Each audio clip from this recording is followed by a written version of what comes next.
Welcome, everybody, to another Digital Divas podcast. It's called The Interview. My name is Sandra Buckingham. I'm a journalist and the CMO of Innovation City Cape Town, the place to be if you're in Cape Town. If you're a tech startup or scale up, this is where you need to be.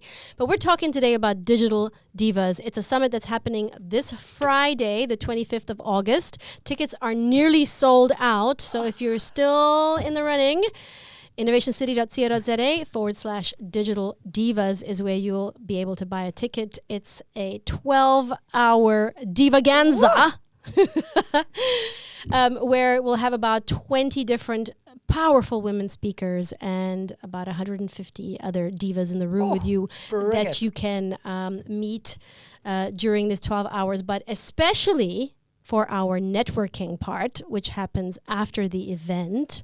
And this is why we've invited Linda Balme. Woo! Linda Balme is an amazing business socialite, among many other things, highly consummate professional. She's the head of... what are you again? I'm the head of commercial. Head of commercial for Travelstart, you height of it. It's that amazing company that everybody uses to buy flight tickets, of course, travelstart.com. And .co.za. And .co.za. But what I want to tell you is, first, I want to tell you the story about the one time, because Linda and I we worked together, and this one time that I actually had to go with Linda on this networking thing for one of the tech summits that was happening in Cape Town. And we end up there, we go up the elevator, and all of a sudden we're in a room full of people who have all name tags, and they're all like, talking to each other. And of course, like I stuck out like a sore thumb because I don't know how to do it. I just don't know how to network. And I actually asked her, I was like, Linda, I'm like, how do you do it, man? Like, how do you start talking to people or whatever? And she goes, tell them they're wearing a nice shirt. Hot tip number one. And I'm like, what? And so I look around or whatever, and then I was like, oh, okay. Hey, here's a really good-looking guy with a nice shirt on, and the rest is history. But Linda Balme, why don't you tell us first about your incredible journey to what made you actually end up here in Travelstart working in Cape Town, because you worked all around the world. Tell us a little bit about your story. I just want to go back to what you first said, and my first advice to you was, firstly, Sans, those doors opened and there was probably about 500 people in the room, I said the first thing we do is grab a gin and tonic. That's what I was saying. Hit the bar first. You need a little bit of Dutch courage, and then you talk about the nice shirt. I stand corrected. That is absolutely true. Top tip number one: Dutch courage. But yes, I am in the greatest city of in the world, and I can say that. Here. Because I've lived in multiple countries, been very fortunate. But it does help when you're in the travel industry, and I actually started as a sports commentator, and then I realized you could get free flights around the world. Well, so I thought when you joined the travel industry. So I thought, this is it. I'm going to join travel, and then I'm going to travel. And I'm obviously going to see the world, and I'm going to find myself back in Scotland and marry a man in a kilt. And and with the first free flights I got, well, I can say that I did never, ever marry a man in a kilt. Very sad about that fact. Tragic tale. But what happened instead was that I joined for 1 year to get free flights, and now will tell you just how ancient I am. 22 years later, I am still in the travel industry and have been lucky enough to move from South Africa to the UK, from the UK then to Australia for 9 years, from Sydney, Australia to New York City for 3, and then nice. I suddenly woke up and I thought, my whole life I've said I'm going to live in Cape Town, and I've lived in these most amazing places, but I actually haven't lived for 12 years. I hadn't lived back in South Africa, and I am the greatest Springbok rugby fan. You are. I really am. It's a bit tragic, but true. So I came back, and I wouldn't be anywhere else. And I was fortunate enough to get a job with Travelstart, and yeah, I'm still still going after those free flights and wondering where they are. But, still get to see the world and still have to talk to and meet a million people. Linda, please tell us, how often do you actually go flying in a month? Because, you're always gone, babe. So I am. I do know. Sometimes it's not to the most glamorous of places. I won't name some of those. I was going to say. Yes. But I pretty much am in a different city, if not every week, possibly every second week. So there is a fair amount of airports. It is a bit embarrassing when they actually start waving at you and they know your name. And, it's wonderful, but it's like, I think I've been here too often. But I think that you have the most amazing energy. And, you really just are always just game for and down for whatever, which is admirable. Honestly, no, I mean it in a good way.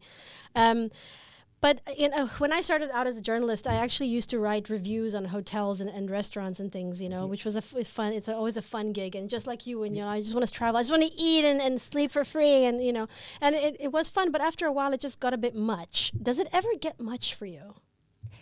Absolutely, yes. It does, because I think like everywhere in life, we put our fancy photos of the most beautiful scenes and sunrises, sunsets around the world on social media. I don't usually include the conference rooms or the millions of meetings that one has to go to, and not has to. I love it, but it is high energy. You are constantly on, and right. it's really amazing. And in the moment, you're living on that high. You're like, I'm here for a reason. I'm going to make the most of my time here. I'm going to find the contacts I need to find. I'm going to, dare I say it, schmooze with whoever I need to schmooze with. I'm literally I'm here for a reason, and that ends up being a 16-hour day with a quick little leaning out the window and taking a sunset photo and saying, "Whoo, we're in wherever it may be." But yes, it does get a lot. But so it is work, is what you're trying to say. Yes, and I do even have to convince you of that, Sandra, and the team at Innovation City when I'm not in our offices. I do have to convince you all that that you're not actually out having a good time. We're all jealous of her insanely. It is still a good time. It is still good. I can't hide it. I can't hide it. It's still magnificent. No, you do you, babe. You do you. Okay, I have a question. So you've been around the world and you've been to all the cities and obviously all the tourism boards and all the things, that they're trying to schmooze you as well. At this point, Travelstart is a big company. Who are, and obviously like the schmoozing is actually networking, right? Yeah. Who are the world's best schmoozers, according to Linda Balme? Oh, that is a very, very good question. And I think it's actually just immediately comes to mind.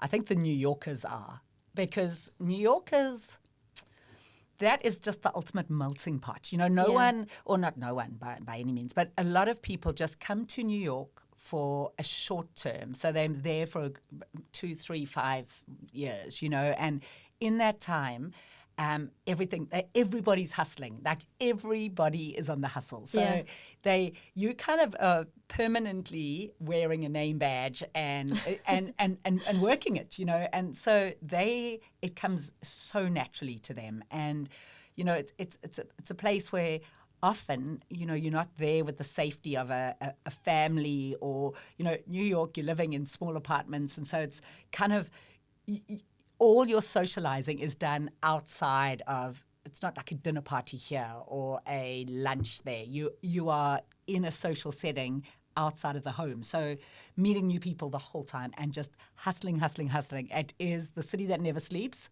So no, for my 3 years of living there, I don't think I slept much. But sleep when you're dead. You sleep when you're dead, and those guys have got it down pat. Very interesting. Okay, New York, ding ding. Okay, and what about the world's worst schmoozers? Oh, I don't like talking about the world's worst. Okay, the world's shyest schmoozers. Let's say that. Okay, well, why don't we ask this question? Yeah. What makes a bad networker? Apart from me not knowing how to actually do it, what, in your opinion, makes a bad networker? And we can talk about sweaty networkers here as well. Yes, we can. Yes. Okay, I'm just going to say a bad networker is the one there who is someone who is so obvious, so obviously just there to make a sale with you. So, you know, if like when I was saying to you, you know, the best way to interact is to say, I really love your jacket, or I love your shirt, or that's a great dress you're wearing.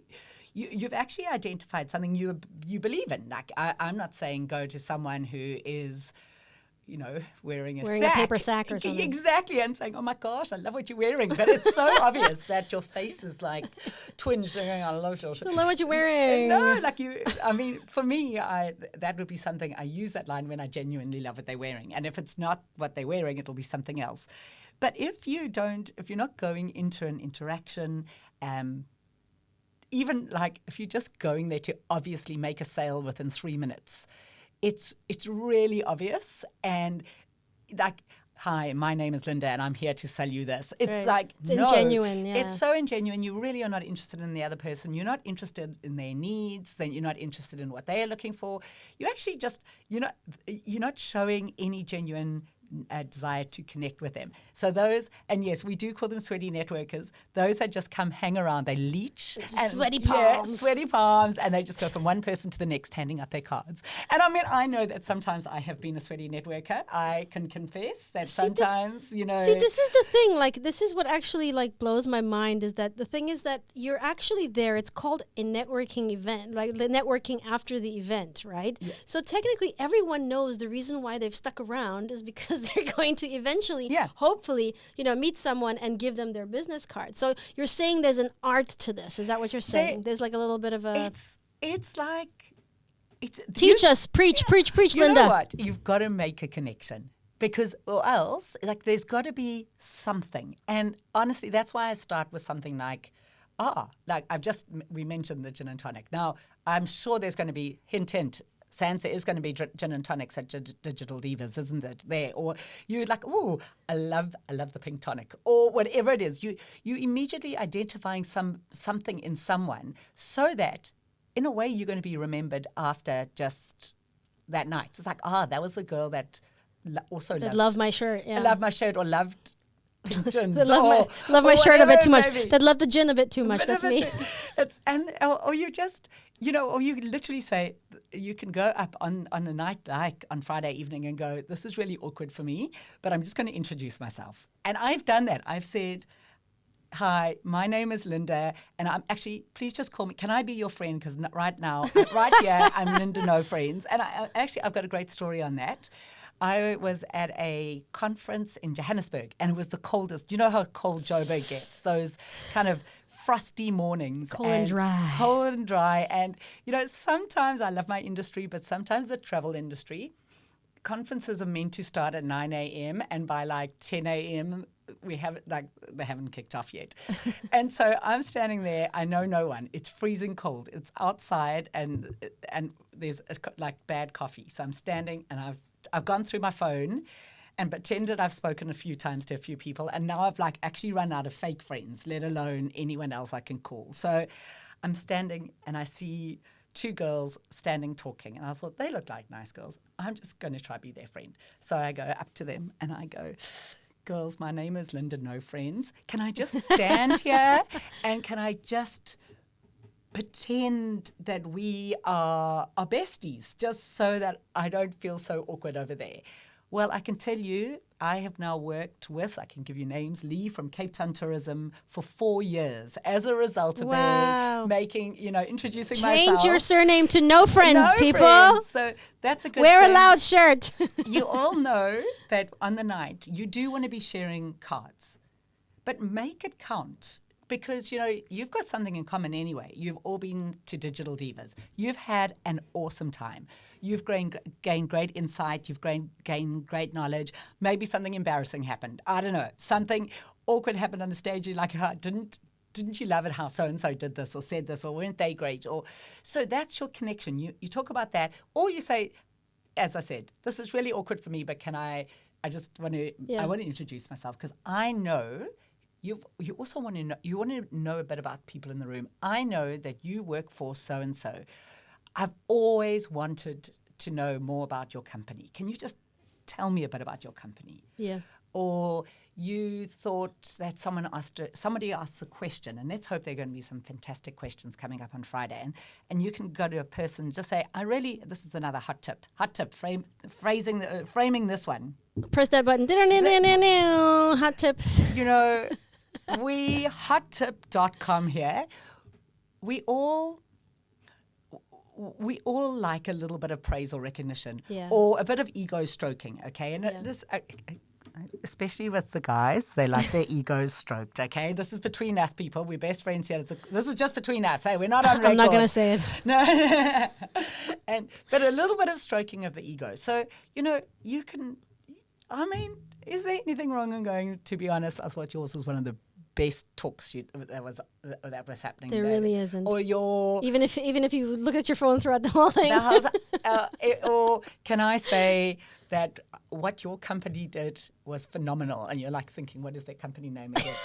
I've been reading about you in the paper. I mean, do you read papers? I don't know, but even if it's not true, like he'd be like, sorry, I wasn't in the paper. Oh no, and then you're in. Yeah, you're in. You look just like so and so. Actually, what is your name? My name is Linda, and you know. Okay. Let's talk about Africa is a humongous continent, right? And there's obviously a very big divide as well between the ages. You know, how does a young African person, there's a lot of corporate bigwigs, and they all have their little boy clubs and their boy WhatsApp groups and all this stuff. But how does a person who, let's say, is a young black female at Digital Divas and doesn't know anybody else, like, how do they get to talk to someone? Like, how do they, without having that sort of like fear of being small fry in a big kettle, You know what?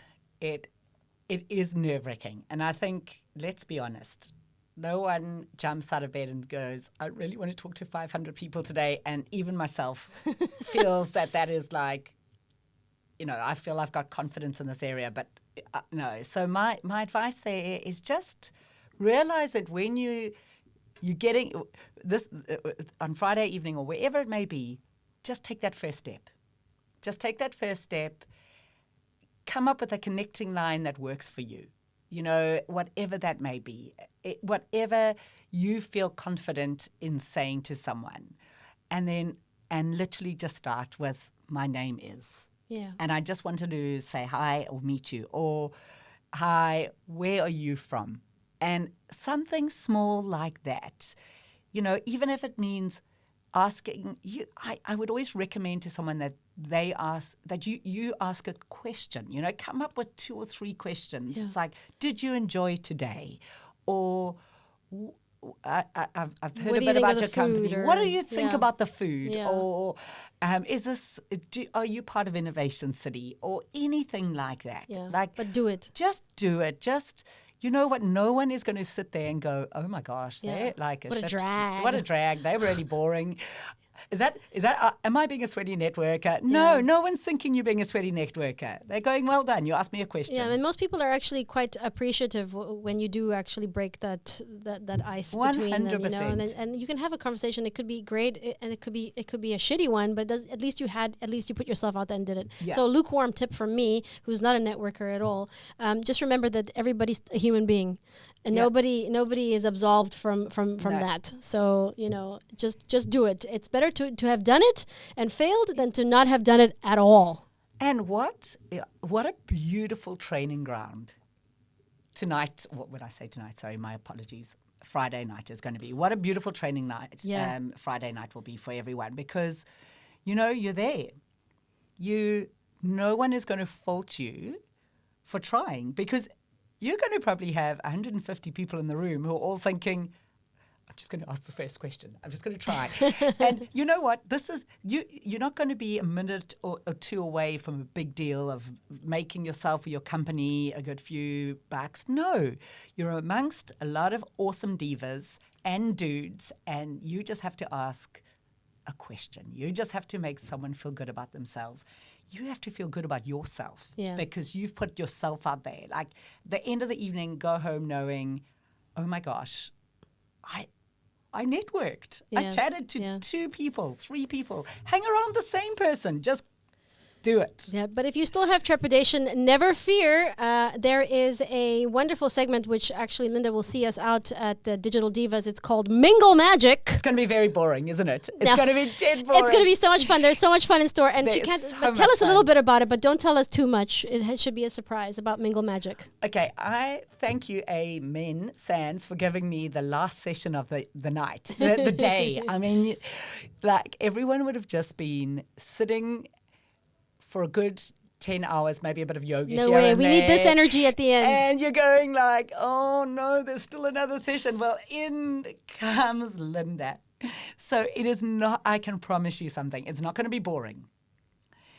It is going to be a bit of fun. It's going to be a bit of activity. It's going to be a little bit of a like, let's get out of our seats and role play while we're all feeling a bit, exhausted.